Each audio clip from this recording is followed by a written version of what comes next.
Hello nerds! Thank you for watching Generally Nerdy. This is the Week in Nerdom, your source for daily nerd news videos. Today being Thursday, we are talking about gaming. This week in gaming, we actually have a review. The Resident Evil 2 demo came out just a few days ago, so we're going to talk about that. And in news, we're talking about Verizon is jumping into the gaming world. There's rumors in the Nintendo camp, and some gameplay footage from Anthem has got that world going a buzz as well. But before we can talk about it, we gotta hit the intro.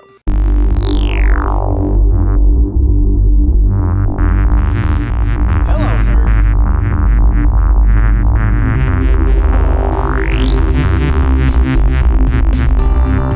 Thank you for watching Generally Nerdy.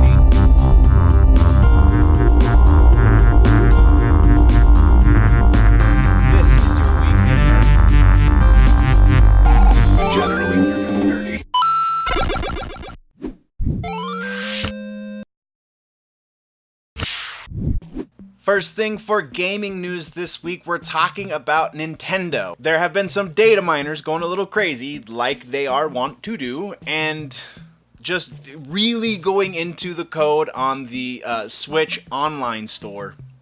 And they found some really interesting stuff. They've been finding a lot of games that are Super Nintendo games. They've also been finding Nintendo 64 games, Game Boy games, Game Boy Advance, all the different iterations of the Game Boy. So this could mean a number of things, and it could mean all of them, or it could be just one or two of them. But this could be that the Nintendo Switch online store is getting those retro games. So we're looking again, Super Nintendo, the NES, the Nintendo 64, all of those very likely. This is the most likely, I feel like. But the other possibility is that they're getting those ROMs ready so that they can release the Nintendo 64 classic console, like we are pretty sure they're working on anyway, but also possibly a Gamecube classic console, which might be a little too soon, I feel like, if that's even the direction they're going, but also potentially a Game Boy classic console. If we're going to get any of these games, what games do you guys want to see on the classic consoles? I mean, there's a couple of obvious ones. You got Wave Race 64, obviously Mario 64, Legend of Zelda, Ocarina of Time, so many for the 64. I don't even know where to start with the GameCube or the Game Boy. Are they going to restrict it to just the black and green Game Boy games, or is it all through the life of the Game Boy up to the Game Boy Advance? What's going on there? Just so much possibility there. We can only speculate, so let's speculate together down in the comments section. Next, we're talking about Anthem. If you don't remember what Anthem is, you can go check the link in the description. There is a gameplay trailer, or it's not even a trailer, it's just 20-something minutes of gameplay, which is pretty freaking great. Honestly, this game looks like Halo meets Fallout, kind of. It's really cool. Really dig it. Third person action adventure. Flight is going to be very, very key in this game, as you will see from the footage that I have linked. Just the big news about this is that they have announced the launch dates for playable demos for the community. If you have pre-ordered, I don't know if it's VIP pre-orders or just all pre-orders. Because they're calling it the VIP demo. If you have that, then that demo will be available January 25th through the 27th. And everyone else, if you don't have it pre-ordered and you just want to play the demo, there's going to be a different demo from February 1st through the 3rd, and then the game itself launches February 22nd. So all of that is coming up in rapid succession. If you are interested, and you really should be, because this game looks like it's going to be awesome, then those are your dates, and we're moving on. Our last bit of gaming news this week, guys, is Verizon. Yeah, the people who give you your cell phone service are now jumping into the gaming world.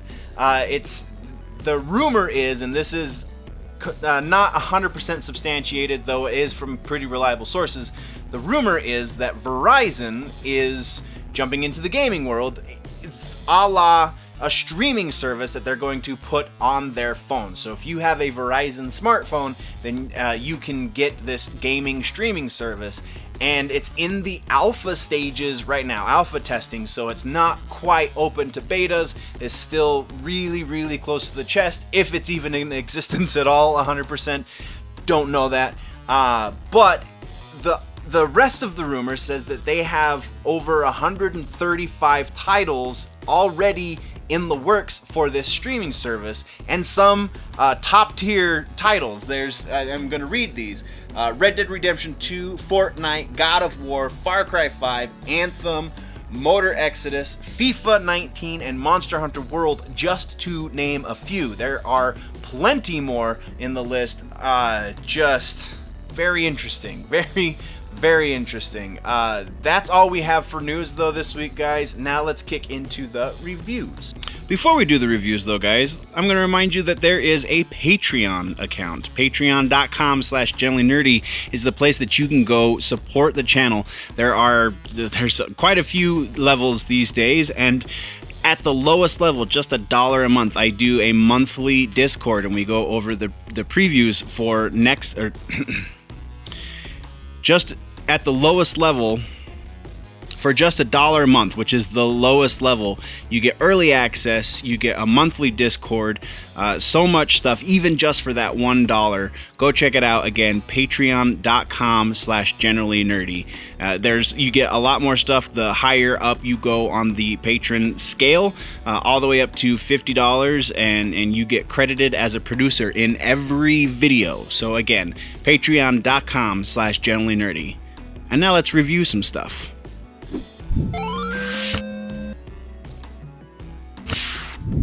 So like I said, we're just reviewing one game this week for gaming, and it is the Resident Evil 2 demo. You should still be able to download it as you're watching this. I feel like it's going to be, if I remember correctly, it's going to be available until the end of the month, so you still have about a week to play it. You have 30 minutes to play effectively the first level of Resident Evil 2, and if you never played the original for whatever reason, you just didn't like Resident Evil at the time, you're too young to have played it, whatever, then this is a great reminder of why these games are as big as they are, because it really is one of the best survival horror games. I'm more partial to the Silent Hill games, but we're never going to get another Silent Hill game, sadly. So I kind of have to settle for Resident Evil, not going to lie. But that's not necessarily a bad thing. I really dig the Resident Evil games. Code Veronica made a group full of college-age men scream like little girls when we were playing it back in the day. So again, I'm no stranger to the territory of Resident Evil. This game, though, I feel like, again, if you loved the original series, you're definitely going to love RE2, this remake. But if you did not play the original series and your only involvement with the survival horror genre is games like Dead Rising, which is also a Capcom game, Silent Hill, any of the other plethora of games, then I feel like this might still feel slightly antiquated. The difficulty is, I feel like, at an appropriate level. It is adequately tough, and the puzzle solving is what makes this franchise really excel. The controls, though, are what really kill this.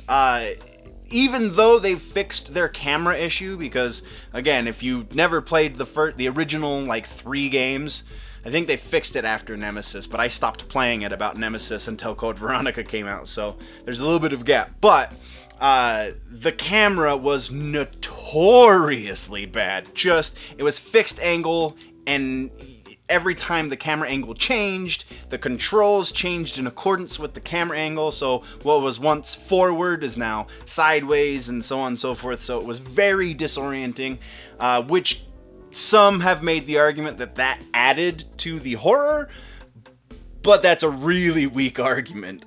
This, though, you have somewhat control of the camera. I say somewhat. The whole right joystick is look around, so you can see things. It's over the shoulder, and you can actually change the orientation if it's over this shoulder or over this shoulder by pressing the B button on the PlayStation. I would imagine it's circle. So that is at least fixed, but it still feels... Your character still feels stiff. The aiming is super slow. I don't know if there's a way to increase the speed at which Leon moves his gun around, but it's very not good. And also they've updated a lot of game mechanics, but they didn't update one thing, and I feel like in their other big survival horror franchise, Dead Rising, when you run into a zombie, when a zombie is trying to bite you, you can push them off by rapid pressing whatever button flashes on the screen. On Resident Evil, that's not a gameplay element, and I found myself while playing the game trying to do that every time I got bit. I think it was like just 3 times in the 30 minutes, but still, that's pretty freaking significant.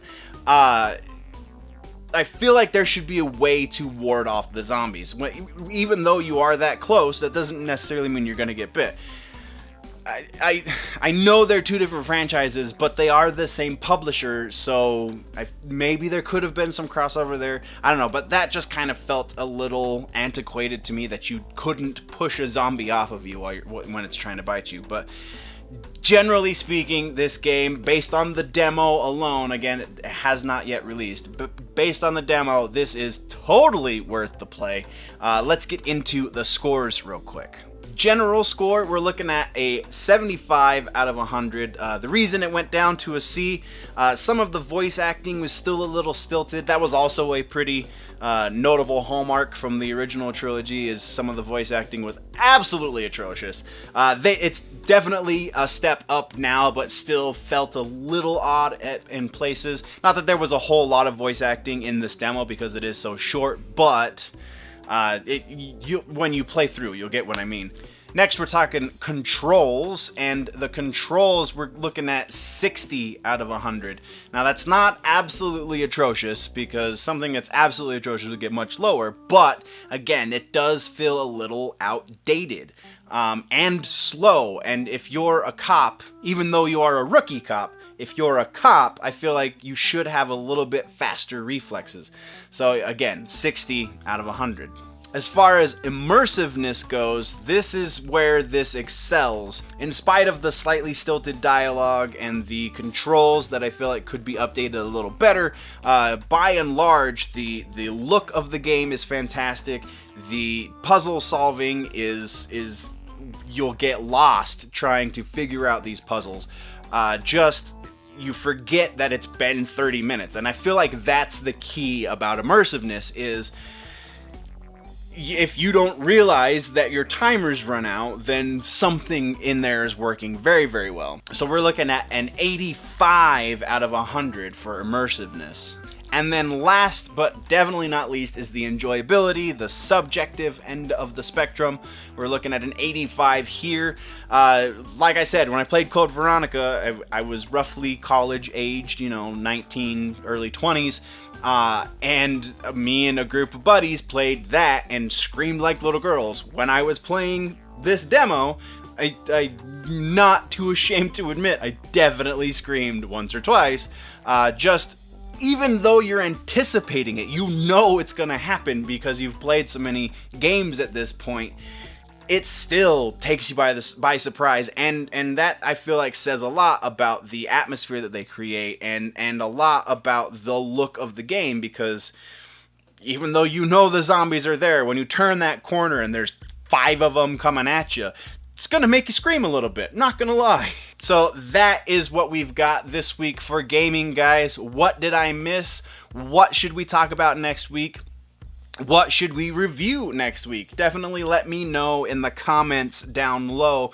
If, though, you want to go deeper into the conversation, there is a website, generallynerdy.net.